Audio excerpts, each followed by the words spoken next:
অবৈধ অস্ত্র ও বৈদেশিক মুদ্রা থাকার অভিযোগে মির্জা আজমের বাসায় অভিযান। রাজধানীর বেশিরভাগ ফুটপাতই হকারদের দখলে, চলছে রমরমা ব্যবসা, দেখার যেন কেউ নেই।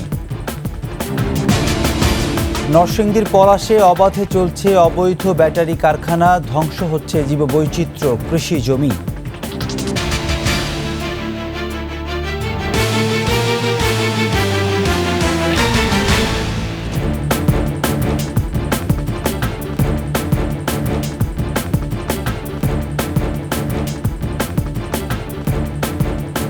শুনছিলেন সংবাদ শিরোনাম, আমন্ত্রণ সকালের ২১ সংবাদে। সাথে আছি আমি প্রণব চক্রবর্তী।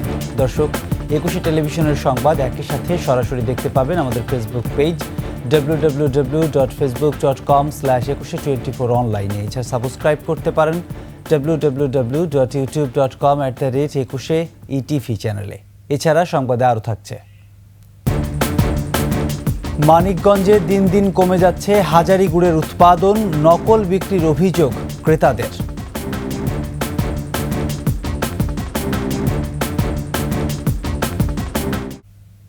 অবৈধ অস্ত্র এবং বৈদেশিক মুদ্রা থাকার অভিযোগে সাবেক সংসদ মির্জা আজমের বাসায় অভিযান পরিচালনা করেছে আইন শৃঙ্খলা বাহিনী। মঙ্গলবার রাতে রাজধানীর ধানমন্ডির ২৮ নম্বর রোডের বাসায় চালানো অভিযানে অংশ নেয় র্যাব, পুলিশ ও দুদক। প্রায় ২ ঘন্টার এই অভিযানে অংশ নেন আইন শৃঙ্খলা বাহিনীর শতাধিক সদস্য। অভিযোগ ছিল বাসাটিতে অবৈধ অস্ত্র এবং বৈদেশিক মুদ্রা রয়েছে। অভিযান শেষে এ বিষয়ে কেউ সাংবাদিকদের সাথে কথা বলেননি, তবে দুদক কর্মকর্তা হাবিবুর রহমান জানান, এখানে কি পাওয়া গেছে তা পরে জানানো হবে।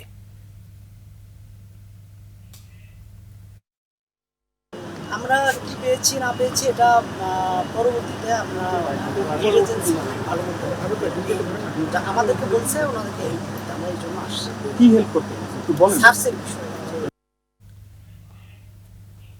ফুটপাতে তো পথচারীদেরই চলার কথা, কিন্তু দুঃখজনক হলেও নির্দিষ্ট কর্তৃপক্ষের কাছে একটা প্রশ্ন আমরা করতেই চাই।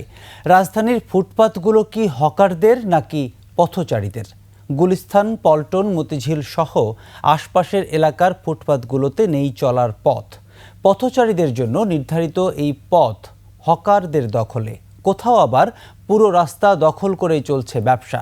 প্রশাসনের নাকের ডগায় এমন দখলবাজি হলেও দেখার কেউ নেই। সরেজমিনে ঘুরে এসে বিস্তারিত জানাচ্ছেন মাহতাব মিনহাজ।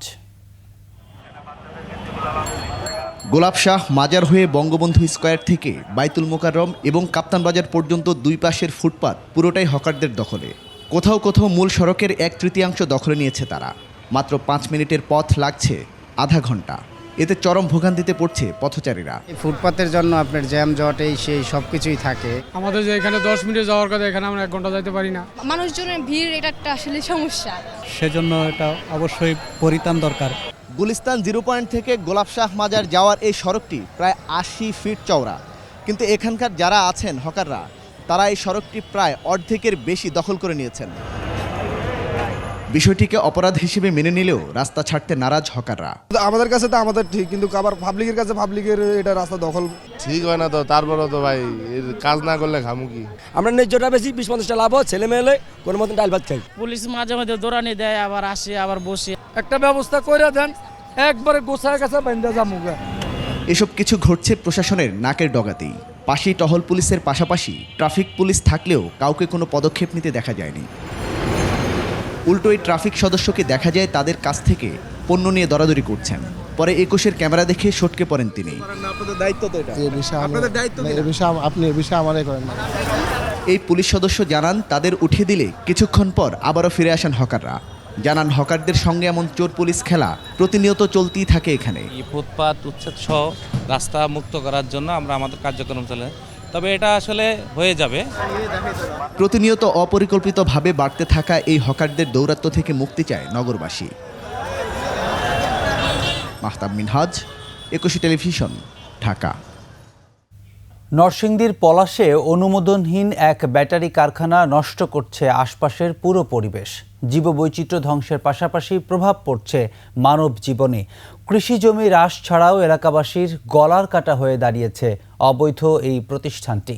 এলাকার জীববৈচিত্র্য কৃষি জমি রক্ষায় দ্রুতই কার্যকরী ভূমিকা নেবে সংশ্লিষ্ট প্রশাসন, এমনটাই দাবি স্থানীয়দের। নরসিংদী প্রতিনিধি মাখন দাসের তথ্য ছবিতে ডেস্ক রিপোর্ট। চীনা মালিকানাধীন জিন ওয়ান স্টোরেজ লিমিটেড নামের এই কারখানাটির কলকারখানা, পরিবেশ অধিদপ্তর, ফায়ার সার্ভিস সহ কোনো ধরনেরই অনুমোদন নেই। অথচ দিনরাত 24 ঘন্টা ক্ষতিকর সীসা, সালফিউরিক অ্যাসিড ব্যবহার করে লিড অ্যাসিড উৎপাদন করছে অবৈধ এই প্রতিষ্ঠানটি। 2019 সাল থেকে বিভিন্ন ব্র্যান্ডের অন্তত 8টি ব্যাটারি তৈরি করে বাজারজাত করে আসছে তারা। পতিত সরকার দলের নেতাদের সুপারিশে চলত প্রতিষ্ঠানটি। বর্তমানেও ক্ষমতা প্রত্যাশী দলের একাধিক নেতাকে উপঢৌকনের মাধ্যমেই চলে প্রশাসন ম্যানেজ।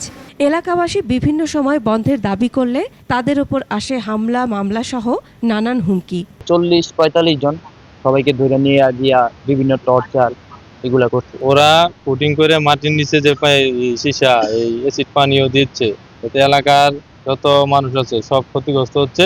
কারখানার দায়িত্বরত ম্যানেজার স্বীকার করেন যে তাদের বৈধ কোনো কাগজপত্র নেই। আমাদের কিছু ডকুমেন্টস ল্যাকিংস আছে, সেটা ঠিক আছে, কিন্তু আমরা সেগুলো সাবমিট করেছি এবং সাবমিট করার জন্য প্রসেস আছে, উইদিন শর্ট টাইমে আমরা এগুলো পেয়ে যাব। পরিবেশ অধিদপ্তর জানায় কারখানাটি স্পষ্টত সেখানকার পরিবেশ ধ্বংস করে আসছে। সেটি বৈধ করতে আবেদন করলে কোনো ক্রমেই ওই অঞ্চলে অনুমোদন দেওয়া সম্ভব নয়।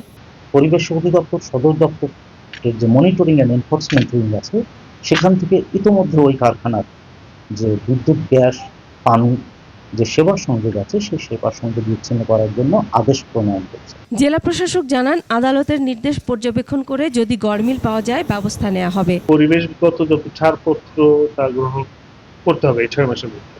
অন্যথায় সেটা যদি করতে ব্যর্থ হয় তাহলে এটা বন্ধ বা এইভাবে কার্যক্রম চালাতে পারবে না বললে সেটা ডিক্লারেশন আসবে। এলাকাবাসী বলছে কারখানার প্রভাবে প্রায় 3000 একর জমিতে চাষাবাদ ব্যাহত হচ্ছে। Masum আলিসা, desk report, 21 television.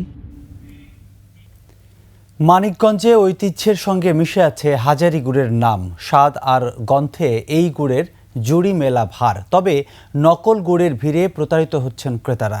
Manikganj প্রতিনিধি মোহাম্মদ আলামিন মাহমুদের তথ্য ছবিতে, প্রতিবেদনে ডেস্ক রিপোর্ট। 150 বছর ধরে মানিকগঞ্জের হরিরামপুর উপজেলার চালা, গালা, বাল্লা, গোপীনাথপুর, কাঞ্চনপুর, রামকৃষ্ণপুর সহ বিভিন্ন এলাকায় তৈরি হয়ে আসছে ঐতিহ্যবাহী হাজারি গুড়। শীত শুরুর 3 মাস পর্যন্ত চলে গুড় তৈরি।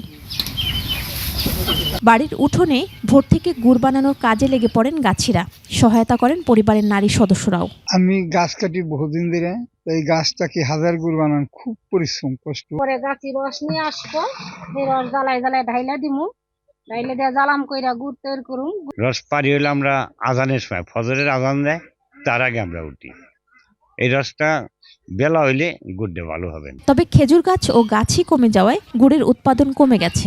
আগে শতাধিক গাছি পরিবার থাকলেও এখন হাজারি গুড় তৈরি করছেন মাত্র 25 থেকে 30টি পরিবার। তো আমরা শুনছি মানিকগঞ্জের প্রসিদ্ধ হাজারি গুড়ের কথা। সেই সুবাদে আমি বিভিন্ন দোকানে আমার জবের পাশাপাশি এসে একটু সময় নিয়ে করছি। নকল হাজারি গুড় বিক্রির অভিযোগে প্রয়োজনীয় ব্যবস্থা নেওয়ার দাবি ক্রেতাদের। যত্রতত্র থেকে হাজারি গুড় ক্রয় করা যাবে না। হাজারি গুড় ক্রয় করতে হলে এই হাজারি পল্লীতেই এবং অনুমোদিত যে সমস্ত গাছি আছে তাদের মাধ্যমে এই হাজারি গুড় ক্রয় করলে অরিজিনাল এবং ভেজাল মুক্ত হাজারি গুড় পাওয়া যাবে। স্থানীয় প্রশাসন বলছে ভেজাল থেকে পরিত্রাণ পেতে জেলার বিভিন্ন স্থানে হাজারি গুড় বিক্রয় কেন্দ্র করা হবে। ভেজাল বিরোধী এবং মজুতদারি যারা আছেন সকলের বিরুদ্ধে আমরা স্পেশাল অভিযান পরিচালনা করব, যাতে এই ধরনের বিশ্ববরেণ্য যে গুড়, এই হাজারি গুড়ের সুনাম যেন নষ্ট হতে পারে। এই গুড়ের মধ্যে যাতে ভেজাল না দিতে পারে সেই দিকে খেয়াল রাখা, আমাদের নজরদারি বাড়ানো, পাশাপাশি কেউ আইন ভঙ্গ করলে যদি ধরা পড়ে আমরা তাদের বিরুদ্ধে আইনানুগ ব্যবস্থা নিব ভ্রাম্যমাণ আদালতের মাধ্যমে। এই মৌসুমে জেলায় প্রায় 20,000 মণ হাজারি গুড় উৎপাদনের আশা করছেন গাছিরা। প্রতি কেজি হাজারি গুড় বিক্রি হচ্ছে 1600 থেকে 2000 টাকায়। মহিমা পলি, ডেস্ক রিপোর্ট, 21 টেলিভিশন। দর্শক, মানিকগঞ্জে আছেন প্রতিনিধি আলামিন মাহমুদ। সরাসরি চলে যাচ্ছি তার কাছে। মাহমুদ, নিশ্চয়ই শুনতে পাচ্ছেন আপনি আমাকে? নকল গুড়ের তো চাহিদা রয়েছে, সেক্ষেত্রে ক্রেতাদের এখন অভিযোগ কি? ধন্যবাদ প্রণব। আমি এই মুহূর্তে দাঁড়িয়ে আছি মানিকগঞ্জের হরিরামপুর উপজেলার এই বাল্লা ইউনিয়নের এই শিকদার বাড়ি এলাকায়। এখানে প্রায় 25 থেকে 30টি পরিবার এই হাজারি গুড় উৎপাদন করে থাকেন। এই হাজারি ছিলেন প্রায় 200 থেকে 250 বছর আগে। মোহাম্মদ হাজারি নামে একজন গাছি ছিলেন। তিনি সেই সর্বপ্রথম সেই হাজারি গুড়টি উৎপাদন করেছিলেন।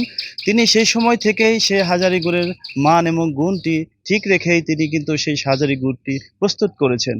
ব্রিটিশ রানী এলিজাবেথ কিন্তু সেই গুড় খেয়ে প্রশংসা করেছেন এবং সেই সাথে তিনি কিন্তু একটি সিলমোহর তৈরি করে দিয়েছেন, যে সিলমোহরটি দিয়ে কিন্তু আমাদের এই গুড়টি প্রসিদ্ধ কিনা সেটা যাচাই করার একটা সুযোগ রয়েছে। এবং সেই সাথে আমাদের যে যারা এখানে রয়েছেন, যারা এগুলো প্রস্তুত করেন বিভিন্ন জায়গায়, তারা জানিয়েছেন যে আসলে সব রস দিয়ে কিন্তু এই হাজারি গুড়টি উৎপাদন করা যায় না। যেমন আমরা দেখতে পাচ্ছেন যে আমাদের যে প্রক্রিয়াটা, যে আদি প্রক্রিয়ায় এই হাজারি গুড়টি প্রস্তুত করা হয়, সেটা কিন্তু অনেক কসরত তাদের করতে হয়। সকাল ভোরেই কিন্তু তাদেরকে এই হাজারি গুড় তৈরির জন্য তাদেরকে কিন্তু একদম ভোর রাতে ফজরের নামাজের পরপরই কিন্তু তাদের চলে যেতে হয় হাজারি গুড়ের জন্য রস সংগ্রহ করার জন্য খেজুর গাছের রস সংগ্রহ করার পরেই তারা কিন্তু সেই রসগুলো এসে, এই যে আপনারা দেখতে পাচ্ছেন যে আমাদের যে ডালাগুলো আছে, এখানে কিন্তু তারা আগুন জ্বালিয়ে একটি টিনের ডালার মধ্যে তারা কিন্তু এই রসগুলো ঢেলে জাল করতে থাকেন। একটা সময় যখন এই রসগুলো বাদামি রঙের হয়ে যায়, তখনই কিন্তু তারা এই রসগুলো তাদের একটি মাটির পাতিলে কিন্তু একটা বিশেষ প্রক্রিয়ায় একটা বাঁশের লাঠির মাধ্যমে ঘষতে ঘষতে কিন্তু সাদা একটি আকার ধারণ করেন। তখনই কিন্তু এই হাজারি গুড়টি তৈরি হয়ে থাকে। তারা হাজারি গুড় তৈরি করার পরেও তারা কিন্তু সেখানে কিন্তু সিলমোহর করে তারা ট্রেডমার্কের একটি প্যাকেট করে কিন্তু তারা হাজারি গুড়গুলো বিক্রি করে থাকে। এবং এই হাজারি গুড়ের দাম বেশি হওয়ার কারণেই কিন্তু আসলে এই হাজারি গুড়টি অনেক বেশি নকল বাজারে ছড়িয়ে গেছে। আমি এই মুহূর্তে আছি হাজারি শাহিদ ভাইয়ের কাছে। তার কাছে আমরা জানতে চাবো যে আসলে চাইলেই কি সবাই এই হাজারি গুড় উৎপাদন করতে পারেন কিনা, সে বিষয়ে আমরা আমাদের হাজারি শাহিদ ভাইয়ের সাথে একটু আমরা কথা বলবো। শাহিদ ভাই, আসলে কি যে কেউ চাইলে কি হাজারি গুড়টি উৎপাদন করতে পারে, না আসলে এটা সম্ভব না? ভাই, এর কষ্টের কাম, এটা পরিচ্ছন্ন কাম। যত পরিষ্কার করে কাটবো, পরিচ্ছন্ন করে কাটতে হবে, পরিচ্ছন্ন করে বানাইতে হবে, হাজার গুড় হবে। আর যদি সেটা না করে তাহলে কি হবে? তা লাল গুড় হবে। লাল গুড় হবে। ঠিক আছে, আসলে সবকিছু মিলে তারা বলছে যে যদি আমরা সঠিকভাবে যদি সেই হাজারি গুড়টি না বানাইতে পারে, তারা কিন্তু লাল গুড় হয়ে যাবে। তিনি জানিয়েছেন যে তিনি কিন্তু আজকে রস ভালো না হওয়ার কারণে কিন্তু তিনি হাজারি আজকে বানাতে পারেননি, তিনি কিন্তু লাল গুড় বানিয়েছেন।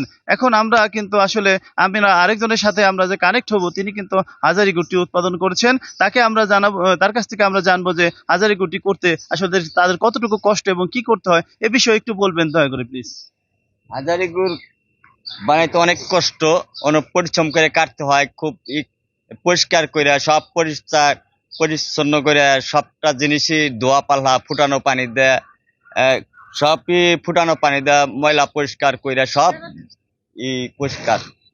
ধন্যবাদ। আমরা কিন্তু আসলে আমাদের মাঝে কিন্তু যে আমাদের এই ষষ্ঠতম যে হাজারির উত্তরসূরি রয়েছেন, তিনি কিন্তু আমাদের সামনে উপস্থিত রয়েছেন। তিনি কিন্তু বলেছেন যে তারা বিক্রয় কেন্দ্র প্রত্যেকটা উপজেলায় করবেন। এই ছিল সর্বশেষ আমার মানিকগঞ্জের হরিরামপুরের চালা ইউনিয়নের শিকদার বাড়ি হাজারি গুড়ের হাজারি পল্লী থেকে এই ছিল সর্বশেষ। আলামিন মাহমুদ, ধন্যবাদ আপনাকে। দর্শক, মানিকগঞ্জ থেকে জানাচ্ছিলেন সহকর্মী আলামিন মাহমুদ। এরই সাথে শেষ করছি সকালের 21 সংবাদ। যাবার আগে সংবাদ শিরোনামগুলো আরও একবার। অবৈধ অস্ত্র ও বৈদেশিক মুদ্রা থাকার অভিযোগে মির্জা আজমের বাসায় অভিযান। রাজধানীর বেশিরভাগ ফুটপাতই হকারদের দখলে, চলছে রমরমা ব্যবসা, দেখার যেন কেউ নেই। নরসিংদীর পলাশে অবাধে চলছে অবৈধ ব্যাটারি কারখানা, ধ্বংস হচ্ছে জীববৈচিত্র্য, কৃষি জমি।